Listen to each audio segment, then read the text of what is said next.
بسم الله والحمد لله والصلاة والسلام على رسول الله. اللهم صل وزد وبارك.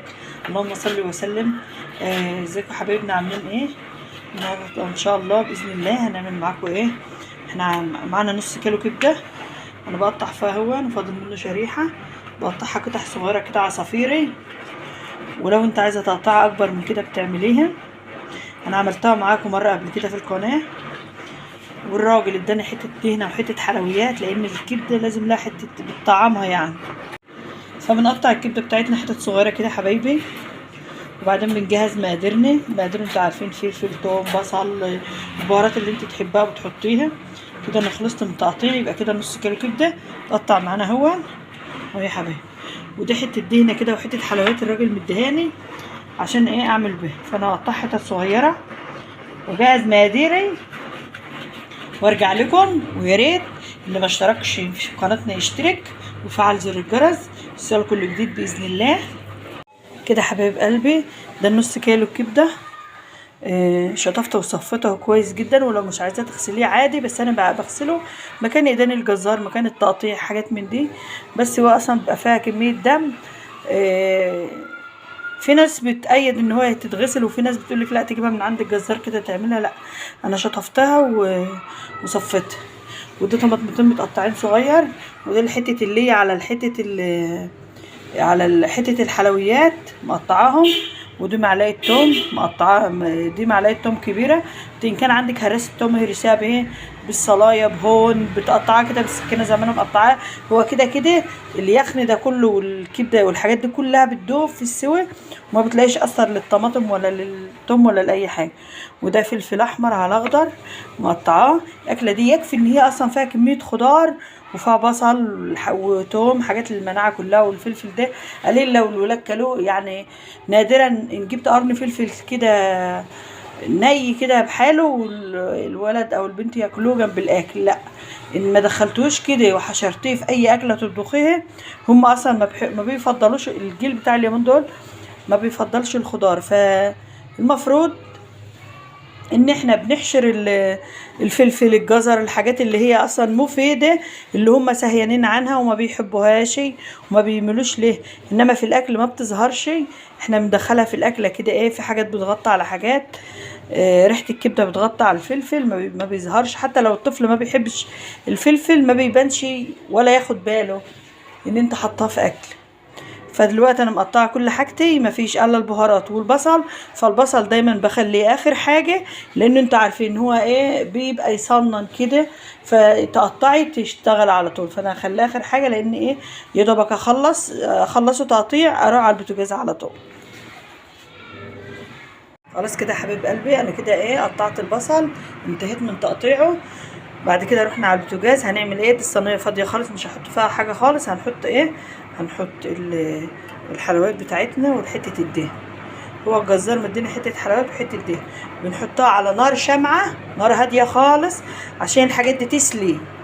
يعني ايه يا جماعه، يعني تسيح، عشان تسيح معايا. انا ما حطيتش زيت خالص اهو. هسيبها لما تسيح خالص وتنزل بقى الدهون اللي فيها دي اطعم. انما انت لو عليت النار هتتحرق منك ومش هتنزل الدهون اللي فيها وهتتجمد. وهتدي طعم حرق للكبده. انما كده على الهادي خالص، سيبها تسلي بقى وتنزل الدهون اللي فيها، واشوح فيها بقى الخضار والايه الكبده بتاعتها. كده يا حبايب قلبي، شايفين اهو الدهون ابتدت تنزل في الارضيه هي، شايفين الثانيه. بس انا حطاها على نار ايه حاجه كده اهو، الدهون هي ابتدت تنزل.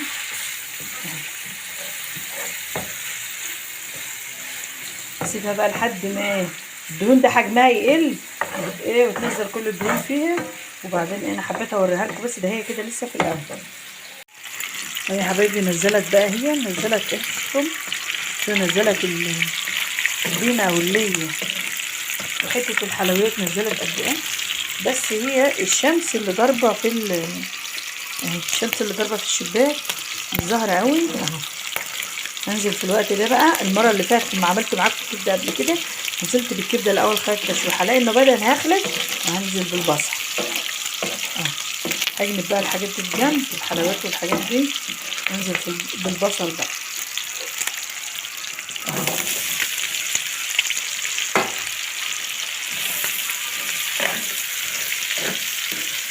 اقلب بقى كله ببعض كده.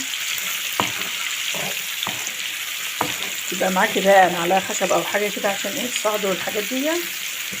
الصينيه دي في الاخر بتبقى تحفه تحفه كده وجميل، فيها نسبه الخضار والله. البصل مع الفلفل مع الطماطم مع الحاجات دي كفايه لوحده، تغمسيه كده بيبقى ياخد من ريحه الكبده، بيبقى جميل. مش لازم يبقى عندك كميه كبده يعني، هو نص كيلو هنعمل منه حفله.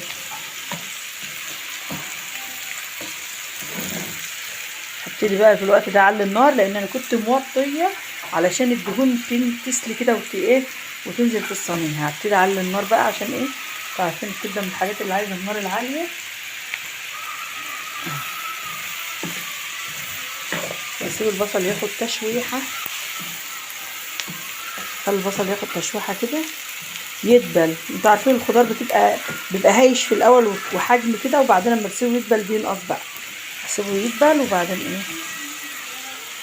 كده حبايب قلبي. انا سبت البصل بيتشوح على البوتاجاز، ودلوقتي جيت على الرخام عشان نشوف هنعمل ايه تاني. دلوقتي معايا الكبده، هنزل عليها بالايه، بالثوم المفروم، وهقلب النص كيلو الكبده في معلقه الثوم،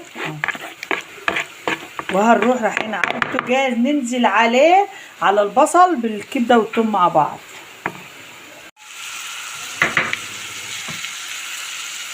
ننزل بقى ده نص كيلو كبده اهو. شوفوا رغم ان انا شطفت الكبده، بس هي اصلا ما هي الا تجمعات دمويه. وبرده عامله في ارضيه البوله الكبده ايه. طبعا انا حاطه الثوم على الكبده ياخدوا يدي كده بشكل يدي كده. اقلب وما اقلبش كتير، والنار تبقى عاليه. دي كلها حاجات عشان ما تنزلش ميه معاكي، تبقى صيصه كده اهي.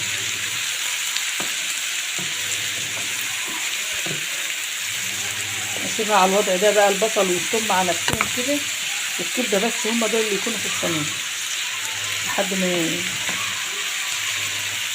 يتشوحوا. وبعدين ايه نشوف هننزل بايه. دلوقتي يا جماعه هي خلاص اتشوحت، هنزل بالفلفل. ده فلفل اخضر على احمر. الصينيه دي خطيره يا جماعه وجربوها. كل يوم عايز اكل شكل، فلازم يبقى فيه بدائل للاكل كده، ومش لازم عشان اضلع نفسي. هو كفايه نص كيلو هتحطي الخضار ده وهيديكي كميه حلوه، وتقدري تعملي نفس الطريقه يعني على كبده البط، كبده فراخ، كبده اي حاجه. نفس الطريقه دي تسري على اي نوع من الكبد، تعملي احلى صينيه. يعني مثلا لو عندك فراخ بيضه تجمعي كام كبده كده وتعملي منهم هو قوانص برده، وتروح عامله منهم ايه غدا يوم عشاء يوم كده يعني.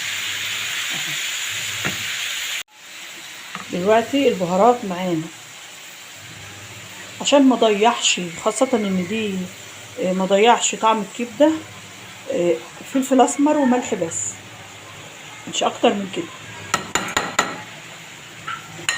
كتر البهارات بيضيع طعم، سواء كان في الفراخ في لحمه في ما بحبش اكتر بهارات، عشان انا كده بروح في حته تانية بتضيعي طعم الاكل اصلا. يعني احنا بنحطه للتطعيم، انما مش عشان اضيع طعم الحاجه. ما كترش، هي بس فلفل اسمر وملح. انما اروح احط كام نوع بهارات؟ لا، هو انا بعمل ايه اصلا. اقلب بقى وما عادش الا هي الطماطم، هنزل بقى واسيبها. حبايب قلبي الكبده بتاعتنا على البوتاجاز، فاحنا مش هنقف جنبها بقى، احنا نروح نعمل حاجه تانية. انا عندي طبق مكرونه بقى عندي من امبارح، فاحنا هنعمل طبق المكرونه وهنكمل بالعيش، علشان انا هحطه مش هرميه برضو، ممكن حد ياكل مكرونه بالكبده. ودلوقتي هنعمل ايه، شويه طحينه تبقى جنب الكبده كده. هناخد معلقتين طحينه من دي اهو. اول حاجه معايا بوله هعمل فيهم معلقتين طحينه، المقادير بتاعه الطحينه المظبوطه: خل، ملح، ليمون، كمون، توم.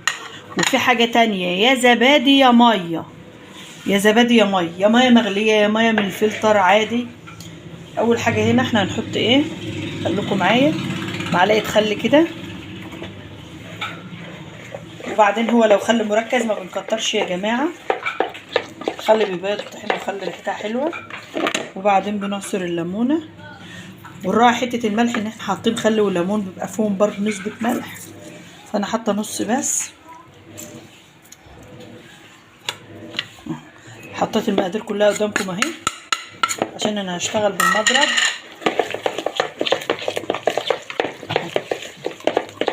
يبقى معاكي وعاء عميق كده لان الايه الطحينه بتبقى تكتل وكده اهو. احط الميه بقى حبه بحبه. في زبادي متاح عندك زبادي، مش متاح مش مشكله، مش امر. اعمل ميه مره بزبادي ومره بايه بميه. انا عملتها قبل كده معاكم في الفراخ المشويه لما كان بيبقى عندي زبادي او لبن رايب كنت بعمل بوه، انما النباتي مش مفيش خلاص، امشي نفسي بالموجود. اسلك بقى ايه وهشتغل بالمضرب. لازم الطحينه معاكي تبقى ايه، وما احطش الميه يا جماعه مره واحده تقوم تمرق منه وتبقى ايه سايبه، لا اعمل نفس حساب كده اهو. هي تفك على الضرب، وهو اصلا اللي بيعمل طحينه لازم يكون معاه مضرب احسن من المعلقه. احط كمان شويه ميه اهو.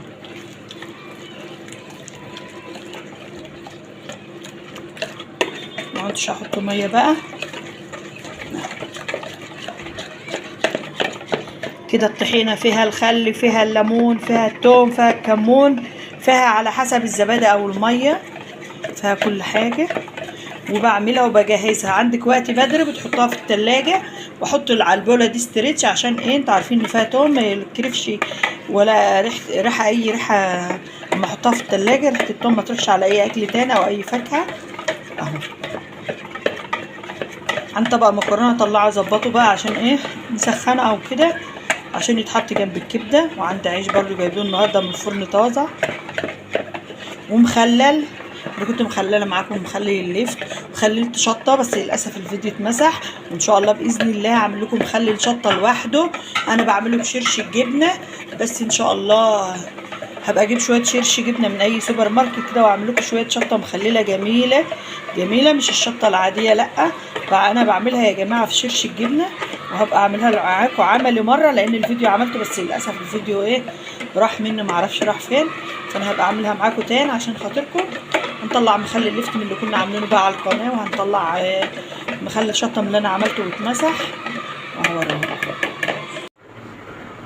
كده. يا حبيب قلبي احنا خلصنا، ومعايا طبق المكرونه اللي كان بايت عندي، وده عيش جايبينه من فرن صباحي النهارده، ودي طحينه اللي انا خفتها معاكم، ودي الكبده بتاعتنا. انا ضفت عليها الطماطم كله عاملاه قدامكم عملي.